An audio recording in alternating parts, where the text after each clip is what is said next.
भांडे घासताना तुम्हालाही कंटाळा येतो का? अशा घासणीच्या साहाय्याने एवढे मोठे भांडे घासताना हात दुखतात का? सॉफ्टपणा जातो का? चला तर मग एक सोपी ट्रिक बघूया. आपल्या सर्वांच्याच घरात अशा बाटल्या असतात. ह्या बाटलीला आपल्याला अशा प्रकारे मीडियम साईजवरती कट करून घ्यायचं आहे. कटर, चाकू किंवा दुसरं कशाच्या साहाय्याने तुम्ही हे कट करून घेऊ शकता. अशा प्रकारे शेप कट केल्यानंतर त्याला जरा कैचीने आपण व्यवस्थित आकार देणार आहोत.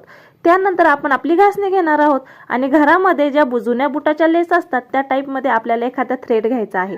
तो थ्रेड आपल्याला घासणीच्या मधोमध काढून अशा प्रकारे दोन्ही साईडनी लेफ्ट आणि राईट साईडला एक एक गाठण द्यायची आहे.